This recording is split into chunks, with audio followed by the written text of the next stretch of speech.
Hello दोस्तों, स्वागत है आप सभी का मेरे चैनल स्टार जी एजुकेशन में। दोस्तों, मैं जैसा कि बताया था कि आप लोगों को 9th-10th क्लास के एनसीईआरटी बुक से मैथ पढ़ाने वाला हूं, तो उसका पहला चैप्टर फर्स्ट चैप्टर देखेंगे, प्रश्नावली 1.1।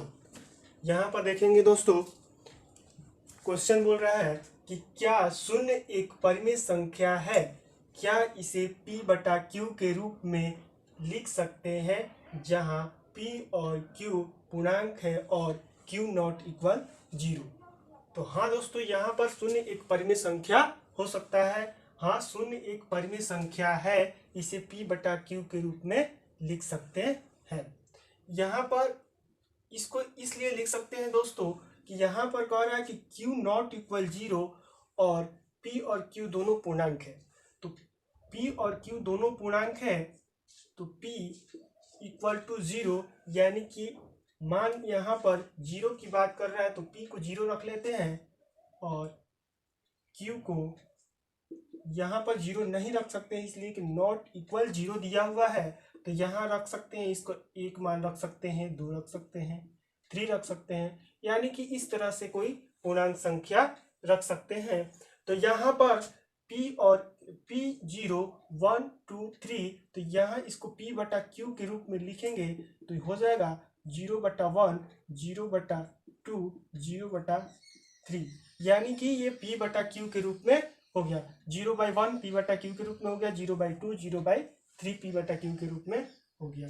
यहाँ पर q नॉट इक्वल 0 नहीं होगा, यहाँ 0 जल्दी डाल देते हैं q का मान, तो 0 बटा 0 या 0 बटा कोई बताए थे दोस्तों कि यहाँ पर 0 बटा 0 नहीं हो सकता है, यहाँ q का मान कभी 0 नहीं हो सकता है।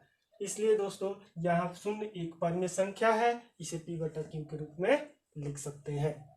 अगला क्वेश्चन है दोस्तों कि 3 और 4 के बीच 6 परिमेय संख्याएं ज्ञात कीजिए। कितने परिमेय संख्याएं ज्ञात करना है?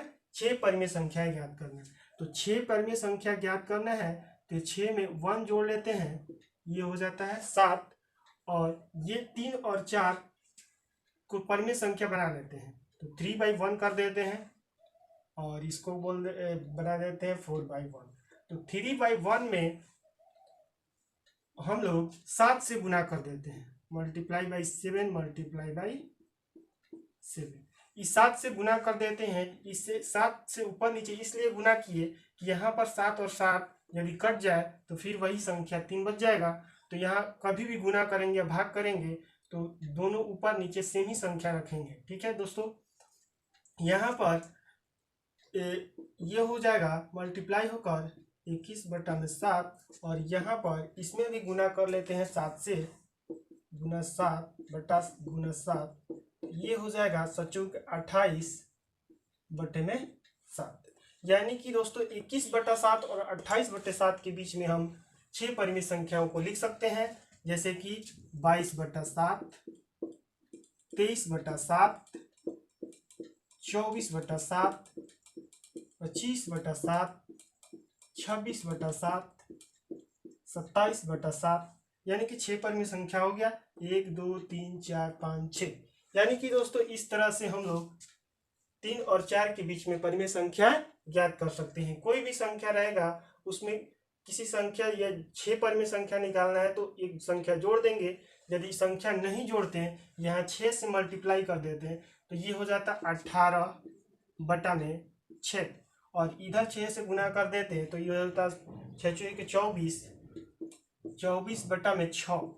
तो यहाँ 18 और 24 के बीच में 6 परिमेय संख्या नहीं मिल पाएंगे। 18 के बाद 19, 20, 21, 22, 23, 24, 23, यानी कि 24 तो छोड़ ही देना है, 23 तक, यानी कि 5 ही परिमेय संख्या मिल रहा है। इसलिए हम लोग एक यहाँ संख्या जोड़ देंगे और एक संख्या जोड़कर 7 आ जाता है, वही 7 संख्या से क्या कर लेंगे, मल्टीप्लाई कर देंगे दोनों संख्या में ऊपर नीचे, तो ये हो जाता है 21/7, ये हो जाता है 28/7, और दोनों के बीच में परिमेय संख्याएं लिख सकते हैं। तो दोस्तों अगला बात करते हैं क्वेश्चन नंबर 3 का, तो आगे बढ़ते हैं। अगला क्वेश्चन 3 स्टार्ट करते हैं दोस्तों। यहाँ 9th क्लास का बुक है। ये 3/5 और 4/5 के बीच 5 परिमेय संख्याओं को ज्ञात करना है। तो हम बताए थे दोस्तों कि 5 परिमेय संख्या को ज्ञात करना है तो 5 + 1 यानी कि 6 से दोनों संख्या में मल्टीप्लाई कर देंगे। ध्यान दो ना दोस्तों, यहाँ पर हर सेम होना चाहिए। यदि हर सेम है तो दोनों में 6 से मल्टीप्लाई कर देते हैं तो ये संख्याएं निकल सकता है। जैसे 3/5 गुना 6/6, 6 × 18, 6×5 30। अगला इसमें 4/5 है गुना 6/6 बराबर क्या होगा 6×6 = 24 / 30। यानी कि इसके बीच में 5 परिमेय संख्या हम लिख सकते हैं। 18 के बाद 19/30, 20/30, 21/30, 22/30, 23/30 और 1 2 3 4 5, यानी कि 5 वो परिमेय संख्या हो गया। यानी कि 18 से स्टार्ट करना था तो 18 और 24 के बीच के लिखना था तो 19 से स्टार्ट करेंगे। 19 से 19/30, 20/30, 21/30, 22/30, 23/30, यानी कि 24 के अंदर ही रहना। यहाँ पर दोस्तों देखेंगे कि यहाँ 5 + 1 6 हो गया, लेकिन ध्यान देना दोस्तों, यहाँ हर सेम रहेगा तभी आप 6 से दोनों में मल्टीप्लाई कर सकते हैं। नहीं तो हर को पहले बराबर करने के लिए दूसरे संख्या से भी यहाँ पर गुना हो सकता है। यहाँ पर दोस्तों यहाँ हम 10 से भी गुना कर सकते हैं। 10 × 10, यहाँ पे 10/10, यानी कि 10 से भी गुना कर सकते हैं। यानी कि इसका मान चेंज हो सकता है, जरूरी नहीं है कि यही मान आएगा। कभी यहाँ पर हम लोग इससे बड़ा संख्या भी रख सकते हैं। 6 से 7 आ जाएगा, 7 आ जाएगा, 10 आ जाएगा, 8 आ जाएगा। यानी कि इससे छोटा रखेंगे तो 5 को नहीं मिल पाएगा। परिमेय संख्या इससे छोटा संख्या रखेंगे 6 से तो यहाँ पर 5 को परिमेय संख्या नहीं आएगा, इसलिए यानी कि 6 से संख्या बढ़ाए यहाँ रख लेंगे। अगला देखेंगे दोस्तों 4 नंबर क्वेश्चन। 4 नंबर क्वेश्चन देखते हैं। नीचे दिए गए कथन सत्य है या असत्य कारण के साथ अपने उत्तर दीजिए। यहाँ पर सत्य असत्य को बताना है और कारण बताना है कि ये सत्य है या असत्य है, ये कैसे असत्य है।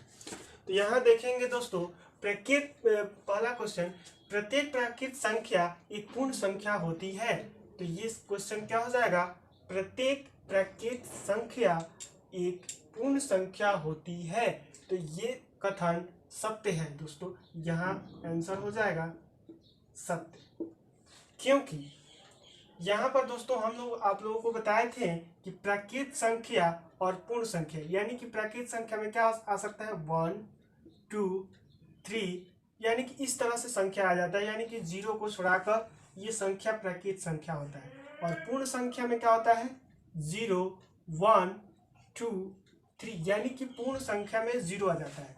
यानी कि प्राकृत संख्या 1 2 3 है तो पूर्ण संख्या में तो आ जा रहा है 1 2 3, यानी कि प्राकृत संख्या, टोटल प्राकृत संख्या पूर्ण संख्या होती है। यानी कि प्रत्येक प्राकृत संख्या, जितना प्राकृत संख्या है पूर्ण संख्या होती है।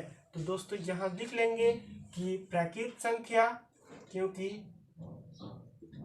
प्राकृत संख्या पूर्ण संख्या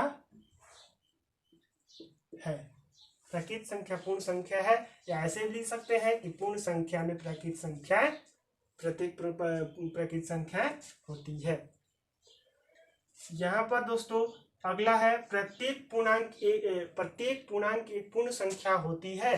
तो यहाँ देखेंगे दोस्तों ये असत्य हो जाएगा, असत्य हो जाएगा, क्योंकि पूर्णांक एक पूर्ण संख्या होती है। तो पूर्णांक में तो माइनस का भी संख्या होता है, जैसे -1 -2 -3, यानी कि इस तरह की संख्या क्या हो जाएगा, पूर्णांक का भी होगा 0 1 2 यानी 3, यानी कि माइनस धनात्मक ऋणात्मक पूर्णांक और धनात्मक पूर्णांक दोनों मिलाकर पूर्णांक संख्या होता है।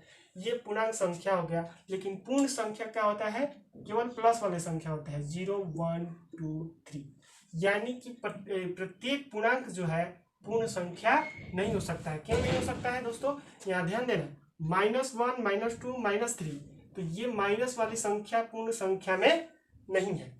तो पूर्ण संख्या में नहीं है, इसलिए क्या होगा, पूर्णांक पूर्ण संख्या नहीं हो सकता है। प्रत्येक पूर्णांक, ये पूर्णांक हो सकता है प्लस धनात्मक पूर्णांक पूर्ण संख्या हो सकता है, लेकिन ऋणात्मक पूर्णांक पूर्ण संख्या नहीं हो सकता है। ये बात कर रहा है प्रत्येक की, यानी कि प्रत्येक की टोटल की बात कर रहा है, तो ये इसलिए ये असत्य हो गया। और इसको लिख सकते हैं कि क्योंकि असत्य है, क्योंकि ऋणात्मक पूर्णांक माइनस वाली संख्या ऋणात्मक पूर्णांक पूर्ण संख्या नहीं हो सकती,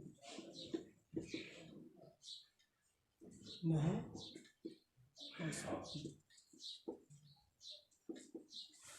क्योंकि ऋणात्मक पूर्णांक पूर्ण संख्या नहीं हो सकती। अगला, प्रत्येक परिमेय संख्या एक पूर्ण संख्या होती है।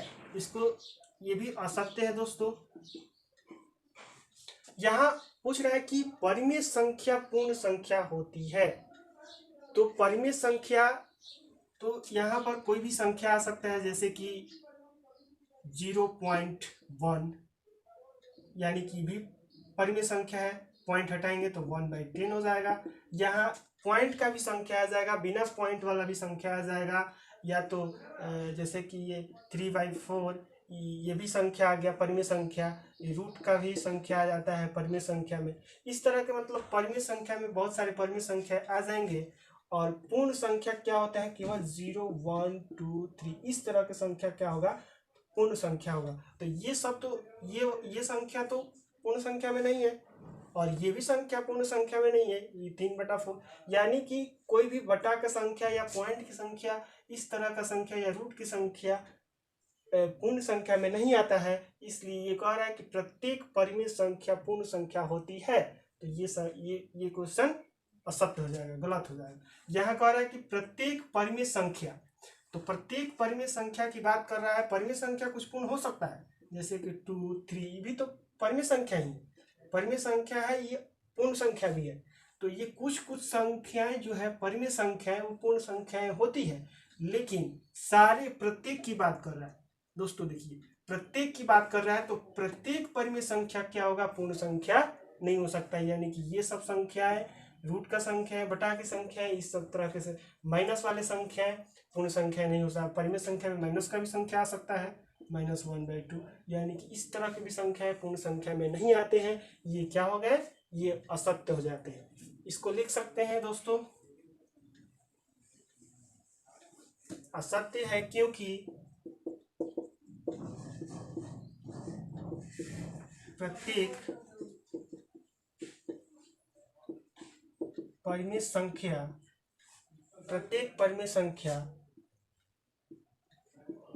पूर्ण संख्या नहीं हो सकती, यानी कि प्रत्येक परिमेय संख्या को पूर्ण संख्या नहीं बोल सकते हैं, इसलिए ये असत्य हो गया। दोस्तों, समझ में आया? तो ये इस वीडियो को इतना ही तक रहने देते हैं। हमने पहला चैप्टर प्रश्नावली 1.1 को कवर करा दिए हैं। अगले नेक्स्ट डे 1.2 को कराएंगे। दोस्तों, अब मेरा वीडियो अच्छा लगे तो लाइक, शेयर और मेरे चैनल